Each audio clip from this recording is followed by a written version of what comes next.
Hello friends, welcome back to my channel. हाजिर हूँ एक नई कहानी लेकर, एक बॉस और एम्प्लॉय की रोमांटिक लव स्टोरी। ये इस ड्रामे का हिंदी एक्सप्लेनेशन का पार्ट फर्स्ट है, तो चलिए वीडियो को स्टार्ट करते हैं।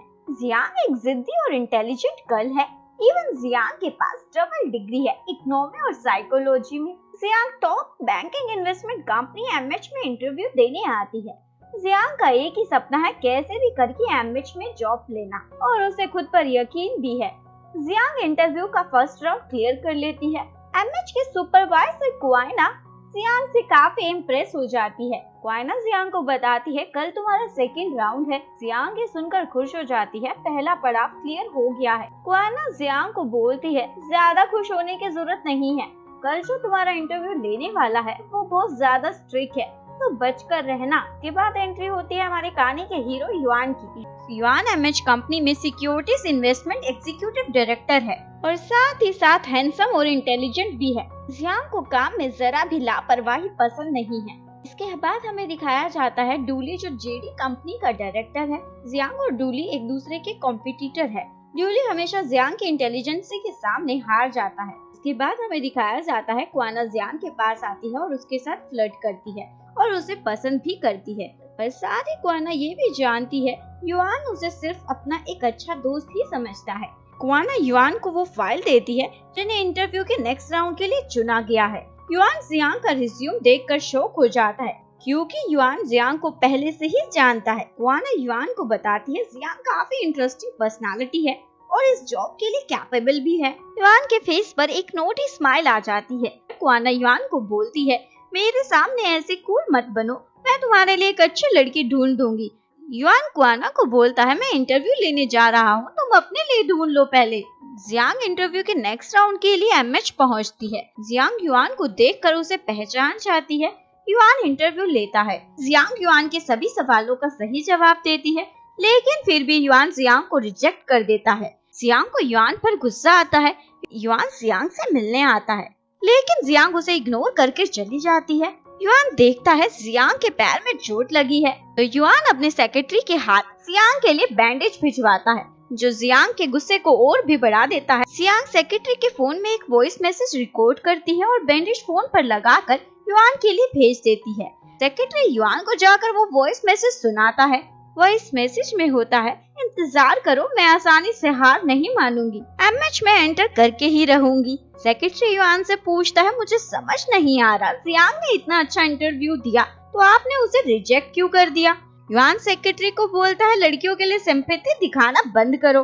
सेक्रेटरी युआन को बोलता है आप जरूर उसे पहले से जानते हो।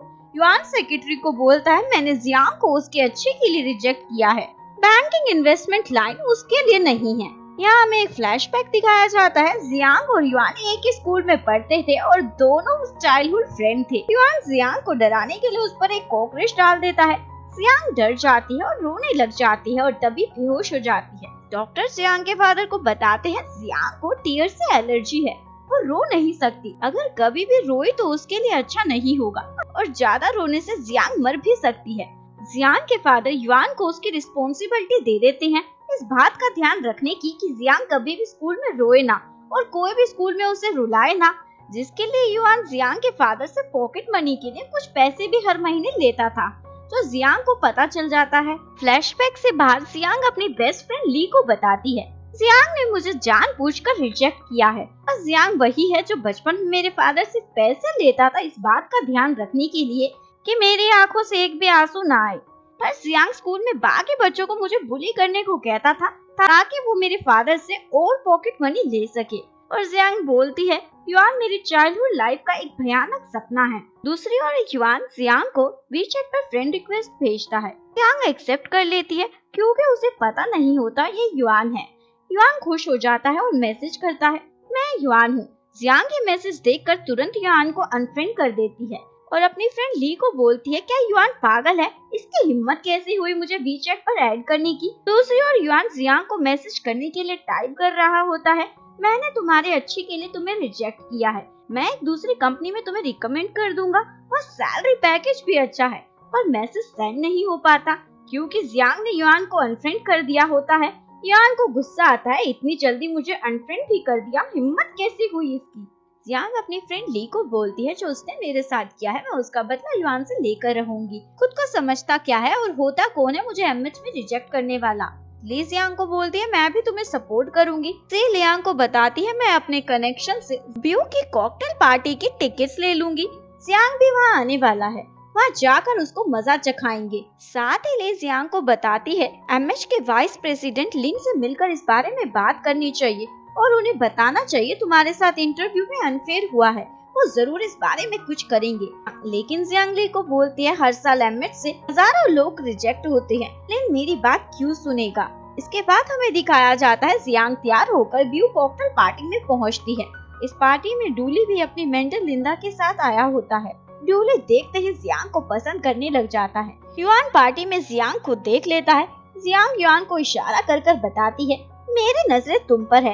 ये पार्टी में जियांग की फ्रेंड ली आती है और युआन पर ड्रिंक गिर देती है। जियांग ये देखकर शॉक हो जाती है। ली युआन को बोलती है तुम मेरे मैसेज का रिप्लाई क्यों नहीं करते हो। युआन ली को बोलता है कौन हो तुम, ये तुमने क्या किया है, पागल हो क्या। ली युआन को बोलती है तुम मुझे अब प्यार नहीं करते हो ना। युआन ली को बोलता है मैं तुम्हें जानता नहीं हूँ, ये क्या बकवास करी जा रही हो तुम। इसी से जियांग को शर्म आ जाती है उसकी फ्रेंड कैसे युआन से रिवेंज ले रही है। ले वहाँ सभी लोगों को बोलती है देखो युआन मुझे कैसे ना जानने का नाटक कर रहा है। पहले तो मुझे बेबी और सोना बोलता था और आज पहचान भी नहीं रहा है। जियांग को ली की बातें सुनकर हंसी आ रही होती है और युआन को समझ नहीं आता ये क्या ड्रामा चल रहा है। ली और ड्रामा शुरू कर देती है और जोर जोर से रोने लग जाती है और युआन को बोलती है मैं तुम्हारी वाइफ हूँ, तुम अपनी वाइफ और बच्चे को कैसे भूल सकती हो। युआन जियांग के फेस पर स्माइल देखकर समझ जाता है ये सभी उसी का करा है। युआन ली को बोलता है तुम बोल रही हो तुम मेरी वाइफ हो तो तुम्हें मेरा फोन नंबर और घर का एड्रेस तो पता ही होगा। ली को नहीं पता होता और उसका झूठ पकड़ा जाता है और युआन जियांग के पास आता है और सभी को बताता है जियांग मेरी रियल गर्लफ्रेंड है। जियांग शॉक हो जाती है। रिपोर्टर जियांग के पीछे पड़ जाती है। जियांग उनसे बचने के लिए टेरेस पर चली जाती है और चिल्ला चिल्ला कर यू पर अपना गुस्सा निकालती है। युआन एक राक्षस है। तभी युआन वहाँ आ जाता है और जियांग को बोलता है तुम मेरे बारे में बात कर रही हो। जियांग युआन से पूछती है तुम्हें कैसे पता मैं यहाँ होंगी। युआन जियांग को बताता है तुम बचपन में जब भी अपसेट होती थी तो टेरेस पर चली जाती थी, मुझे लगा आज भी ऐसा ही होगा। जियांग युआन को बोलती है अच्छा तो तुम्हें माइंड भी पढ़ना आता है, तो बताओ अब मैं क्या करने वाली हूँ। युआन जियांग को बोलता है तुम्हें मुझसे बदला लेने के लिए अपनी फ्रेंड की जगह किसी अच्छी एक्ट्रेस को लाना चाहिए था और शुक्र मनाओ मैंने तुम्हारी फ्रेंड की सबके सामने इंसल्ट नहीं की क्योंकि वो तुम्हारी फ्रेंड थी, इसलिए मैंने जाने दिया। जियांग को युआन की बातें सुनकर गुस्सा आता है और बोलती है तुम तो मेरे गुस्से के भी काबिल नहीं हो और युआन से पूछती है वैसे तुमने मुझे जानकर एमएच से रिजेक्ट क्यों किया। और युआन को बताती है पिछले 5 साल में एमएच में जितने भी इंटरव्यू हुए थे मेरा हाई लेवल था, फिर भी तुमने मेरे साथ ऐसा किया। युआन जियांग को बोलता है कांग्रेचुलेशन तुमने तो रिकॉर्ड बना दिया। युआन के फेस को देखकर बोलती है तुम सच में डेविल हो। युआन जियांग को बोलता है इस फेस को जरा ध्यान से देखो, शायद तुम्हें ये डेविल हैंडसम भी लगे। जियांग बोलती है मैं एमएच में एंट्री करके रहूंगी। युआन बोलता है मैं किसी भी कीमत पे ऐसा नहीं होने दूंगा। जियांग को गुस्सा आता है, युआन के पैर पर पैर मारती है।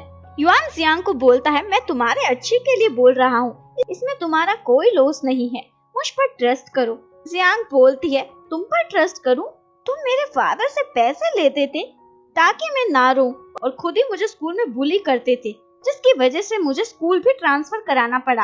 यहाँ हमें एक फ्लैशबैक दिखाया जाता है। जियांग स्कूल में स्टेज पर स्पीच देने वाली होती है पर जिस पेपर पर उसकी स्पीच लिखी होती है वो चेंज हो जाता है। ये देखकर जियांग घबरा जाती है और रोने लग जाती है जिसकी वजह से उसकी तबीयत खराब हो जाती है। तभी युआन स्टेज पर आता है और वो स्पीच वाला पेपर जियांग को दिखाता है और उठने को कहता है। युआन के हाथ में वो स्पीच वाला पेपर देखकर जियांग को लगता है युआन ने जानकर वो स्पीच छुपाई थी उसे रुलाने के लिए। फ्लैशबैक से बाहर युआन जियांग को बोलता है बैंकिंग इन्वेस्टमेंट में लड़कियों से ज्यादा लड़के काम करते हैं क्योंकि इस लाइन में बहुत सारे परेशानी, टेंशन, स्ट्रेस रहता है और तुम्हें तो टीयर्स एलर्जी है, तुम कैसे बर्दाश्त कर पाओगी। ये सब सुनकर जियांग की आंखों में आंसू आने लगते हैं। जियांग रोने ही वाली होती है।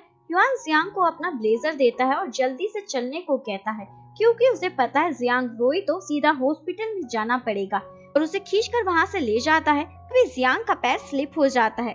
युआन जियांग का हाथ पकड़कर उसे अपनी तरफ खींच लेता है और दोनों का किस हो जाता है।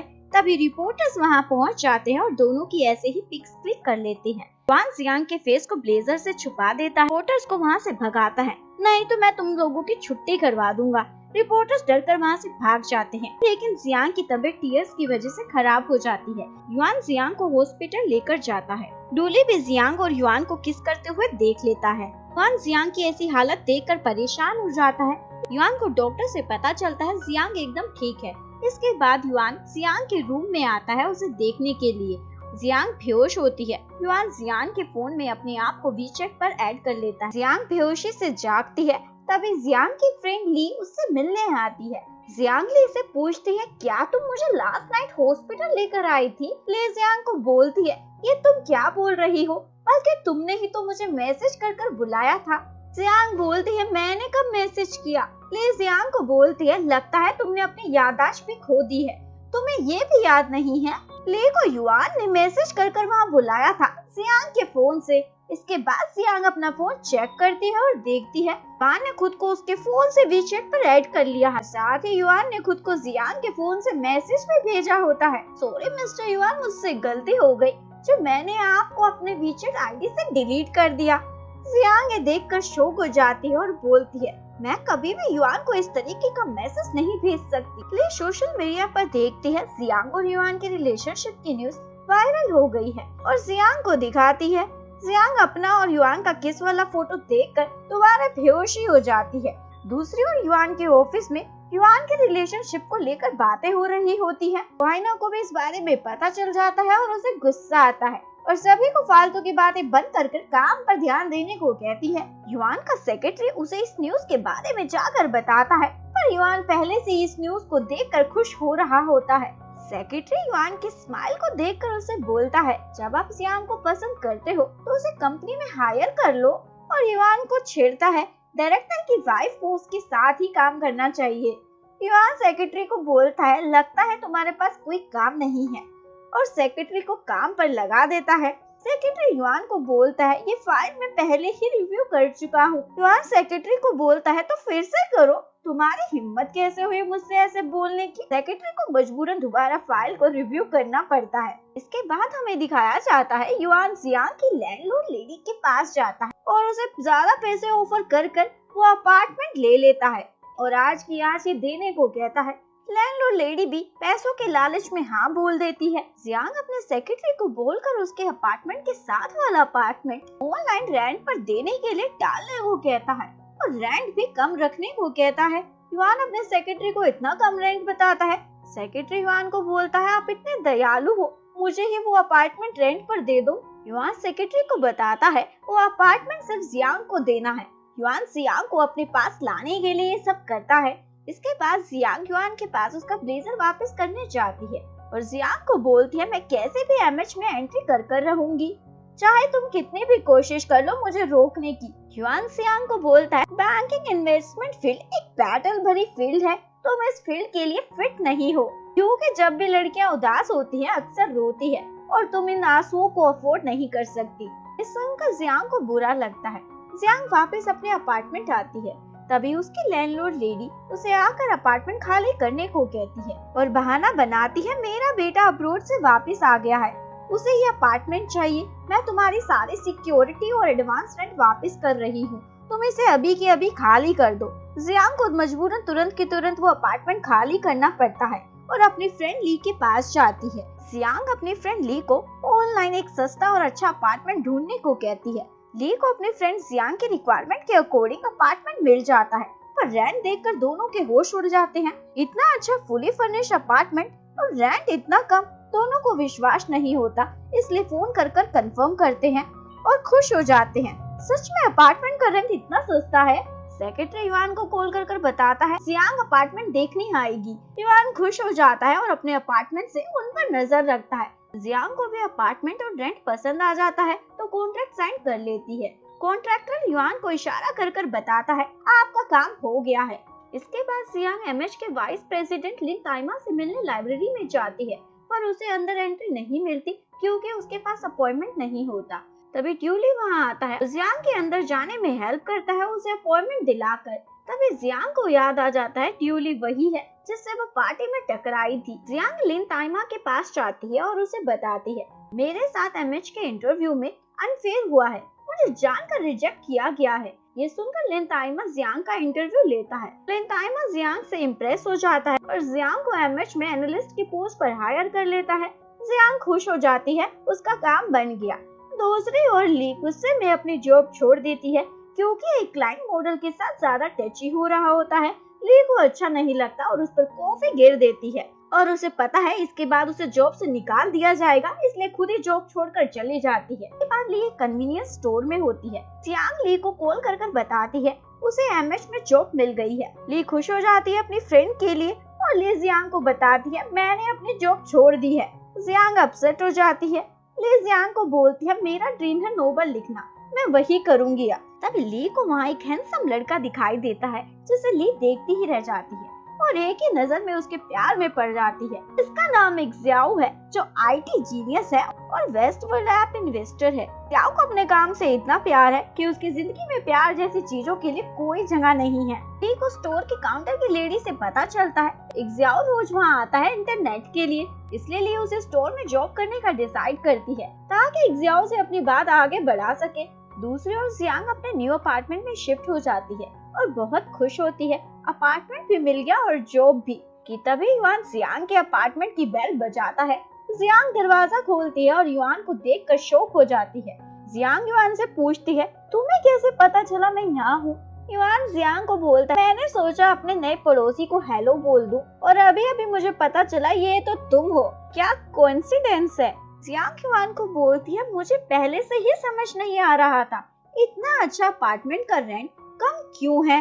अभी मुझे पता चला इस अपार्टमेंट के पड़ोस में भूत रहते हैं इसलिए कम था। युआन जियांग को बोलता है तुम बहुत लकी हो जो एमएच इंटरव्यू में फेल हो गई और मेरे बगल में रहने आ गई, तुम्हें मेरे पास रहने का मौका मिल रहा है। जियांग युआन को बोलती है तुम अपने आप में खुद को बहुत कुछ समझते हो, बहुत जल्दी तुम्हें सच पता चल जाएगा। युआन जियांग को बोलता है अपने पड़ोसी को अंदर इनवाइट नहीं करोगी, लेकिन जियांग युआन को बोलती है बहुत लेट हो गया है अपने घर जाओ और युआन को धक्का मार देती है और डोर लॉक कर लेती है। युआन को गुस्सा आता है पर फिर सोचता है कोई बात नहीं, पड़ोस में ही तो रहती है, कहाँ बचकर भागेगी। यहाँ हमें एक फ्लैशबैक दिखाया जाता है। युआन जियांग को बुली उसे स्ट्रोक करने के लिए करता था। साथ ही जियांग के फादर को भी पता होती है कि वो उसके अच्छे के लिए ये सब कर रहा था। इसके बाद जियांग को सुबह सुबह युआन का फेस देखकर गुस्सा आता है पर युआन का तो दिन बन जाता है। इसके बाद युआन जियांग को अपने ऑफिस में देखकर हैरान और खुश हो जाता है। आखिरकार जियांग ने एमएच में एंट्री कर ही ली। युआन को अपने सेक्रेटरी से पता चलता है जियांग को लिन ताइमो ने हायर किया है। सभी ऑफिस में जियांग को लेकर बातें बनाते हैं। जियांग ने अपने पर्सनल कॉन्टैक्ट का इस्तेमाल करके एमएच में जॉब ली है। जियांग भी ये बातें सुनकर परेशान हो जाती है पर हार नहीं मानती। युआन जियांग को अपने केबिन में बुलाता है और उसे बोलता है तुमने एमएच में एंट्री तो कर ली पर मेरे पास बहुत तरीके हैं तुम्हें यहाँ से निकालने के, मैं तुम्हें यहाँ नहीं रहने दूंगा। और युआन जियांग को केरलांग कंपनी का डाटा एनालाइज करने को कहता है और साथ ही जियांग को वार्निंग देता है 3 गलती के बाद तुम्हें यहाँ से फायर कर दिया जाएगा, तो एक भी गलती करने से पहले 100 बार सोचना। जियांग युआन को बोलती है मैं इतनी जल्दी यहाँ से नहीं जाऊंगी। युआन बोलता है तुम 2 वीक से ज्यादा यहाँ टिक नहीं पाओगी। जियांग बोलती है जो करना है कर लो, चाहे कितनी भी मुश्किल क्यों ना आए, मैं यहाँ से नहीं जाऊंगी। युआन जियांग को बोलता है तैयार हो जाओ 2 वीक के बाद अपने आंसुओं के साथ मेरे लिए गाना गाने के लिए। जियांग युआन को बोलती है तुम दिन में सपने मत देखो, ऐसा कभी नहीं होगा। इसके बाद हमें दिखाया जाता है युआन जियांग के डेस्क पर जाता है और उससे बोलता है तुम्हारे डेटा में इतनी सारी गलतियां हैं, इतनी गलतियां करोगी तो जल्दी यहाँ से जाना पड़ेगा। और जियांग को बोलता है मेरे लिए जल्दी से कॉफी लाओ। जियांग युआन को बोलती है तुम मुझे बोल रहे हो। युआन बोलता है तुम्हें कोई और यहाँ दिख रहा है ऑफिस में। जियांग देखती है कोई भी नहीं है और उसे युआन की बात माननी पड़ती है। दूसरी तरफ ली उसे स्टोर में काम करना स्टार्ट कर देती है जहाँ एक ज़ियाओ आता है और एक ज़ियाओ की छुट्टी से फोटो क्लिक कर लेती है। दूसरी ओर जियांग लाइब्रेरी में होती है और केरलांग कंपनी का डेटा एनालाइज कर रही होती है। जियांग अपने सोशल मीडिया पर लाइब्रेरी की फोटो क्लिक कर शेयर कर देती है। ड्यूली देख लेता है और जियांग से मिलने लाइब्रेरी आ जाता है, लेकिन जियांग को दिखाता है जैसे वो कोइंसिडेंस से मिले हैं। ड्यूली जियांग के काम में उसकी हेल्प भी करता है और उसे बताता है मैं तुम्हें सिखा दूंगा इन्वेस्टमेंट बैंकिंग के बारे में क्योंकि मुझे एक्सपीरियंस है। जियांग ये सुनकर खुश हो जाती है, उसे एक टीचर मिल गया है जो उसे सब कुछ सिखा देगा। जियांग काम खत्म करके लाइब्रेरी से घर जा रही होती है पर अचानक से तेज बारिश शुरू हो जाती है। तभी ड्यूली अपना अम्ब्रेला जियांग को दे देता है। बेलिंदा भी वहाँ जाती है और ड्यूली को देखकर समझ जाती है ड्यूली जियांग को पसंद करता है। नेक्स्ट डे जियांग अपनी रिपोर्ट युआन को दिखाती है पर युआन को जियांग की रिपोर्ट सही नहीं लगती। युआन जियांग को बताता है तुमने केलांग पर सही से सर्च कर रिपोर्ट नहीं बनाई, नहीं तो तुम्हें पता होता केलांग के चेयरमैन डैनी ने कंपनी के एसेट अपने पर्सनल अकाउंट में ट्रांसफर किए और डैनी ने उस व्यक्ति को जॉब से भी निकाल दिया जिसे उसका सच पता है ताकि किसी को भी सच ना पता चल सके। और युआन जियांग को सेकंड टास्क देता है तुम्हें उस व्यक्ति को ढूंढना है जिसे केलांग के चेयरमैन डैनी ने फायर किया था और साथ ही जियांग को याद दिलाता है तुम्हारा फर्स्ट मिशन फेल हो गया है, यानी तुम्हारे पास बस 2 चांस बचे हैं। इसके बाद जियांग केलांग के चेयरमैन टिंग से बात करके उन सभी एम्प्लॉय का डाटा मांगती है जिन्हें केलांग से जॉब से निकाला गया है। टिंग जियांग को परमिशन दे देता है और एचआर डिपार्टमेंट में कोऑर्डिनेट करने को कहता है। जियांग केलांग के ऑफिस में जाती है। युआन का सेक्रेटरी भी पहले से वही होता है, उसे युआन ने ही जियांग की मदद करने के लिए भेजा होता है। जियांग फायर एम्प्लॉयज की फाइल के ढेर को देखकर सोच में पड़ जाती है, इतनी सारी फाइल में कैसे उस व्यक्ति का पता चलेगा। अभी युआन भी वहाँ आ जाता है। तभी बाहर से डैंग की सेक्रेटरी डैंग के कहने पर उस रूम की लाइट ऑफ कर देती है और डोर लॉक कर देती है ताकि उन्हें उस व्यक्ति का पता ना चले जिसे सच पता है। अचानक से लाइट जाने पर जियांग घबरा जाती है। युआन जियांग के क्लोज जाता है और उसे बोलता है तुम्हें डर लग रहा है क्योंकि तुम मेरे साथ अकेली हो इस रूम में, लेकिन जियांग के मुंह से डर की मारी आवाज नहीं निकलती। युआन जियांग को बोलता है चिंता मत करो, मैं फोन कर अभी किसी को बुलाता हूँ, लेकिन युआन अपना फोन लाना ही भूल जाता है। जियांग युआन पर हंसती है और बोलती है देखने से तुम प्रोफेशनल लगते हो पर इतने लापरवाह कैसे हो सकते हो कि अपना फोन ही भूल आए। जियांग युआन को चिढ़ाते हुए अपना फोन कॉल करने के लिए निकालती है पर देखती है फोन स्विच ऑफ है। लो बैटरी की वजह से युआन को जियांग पर हंसी आती है। जियांग जोर जोर से हेल्प के लिए चिल्लाती है। युआन जियांग को बोलता है चिल्लाओ मत, कोई नहीं आएगा यहाँ। जियांग युआन को बोलती है तुम्हें देखने से लगता है जैसे तुम्हें मजा आ रहा है यहाँ। युआन बोलता है यहाँ मजे वाली तो कोई बात नहीं है पर कोई यहाँ ऐसा है जिसे देखकर मुझे बड़ा मजा आ रहा है। जियांग बोलते हैं तुम जब भी मेरे आसपास होते हो जो काम हो रहा होता है वो भी खराब हो जाता है, देखो तुम्हारे आते ही लाइट चली गई और यहाँ मैं बंद हो गई। युआन जियांग को बोलता है जरूर इस रूम में एक और लाइट का बटन होगा क्योंकि यहाँ इतने सारे इम्पोर्टेंट डॉक्यूमेंट है तो सिक्योरिटी के लिए कंपनी ने सेकंड ऑप्शन तो रखा ही होगा। दोनों उस बटन को ढूंढने के लिए लग जाते हैं पर तभी अचानक से जियांग के पीरियड स्टार्ट हो जाते हैं। जियांग इसका दोष भी युआन को ही देती है, ये पागल आज यहाँ है इसलिए बिन मौसम के बरसात हो गई। युआन को लाइट का बटन दिख जाता है और जियांग को चढ़कर उसे ऑन करने को कहता है पर जियांग युआन को मना कर देती है, अभी मुझे कुछ मत बोलो करने के लिए। लेकिन युआन जियांग से फ्लर्ट करने लग जाता है, क्या तुम मेरे साथ यहीं रहना चाहती हो? जियांग युआन को बोलती है बेशर्मों की तरह जो बकवास कर रहे हो वो बंद करो। युआन देखता है जियांग को स्टमक पेन हो रहा है तो जियांग से पूछता है क्या हुआ। जियांग युआन को बताती है मैंने सुबह से खाना नहीं खाया इसलिए स्टमक पेन हो रहा है। लेकिन युआन समझ जाता है, लाइट ऑन करता है और अपने कोट से जियांग को कवर करता है। अगर आपको वीडियो अच्छी लगी हो प्लीज वीडियो को लाइक करें, चैनल को सब्सक्राइब करें, न्यू अपडेट्स के लिए बेल आइकन का बटन प्रेस करें। मिलते हैं आपसे नेक्स्ट वीडियो के साथ, तब तक के लिए सारंगे, बाय बाय।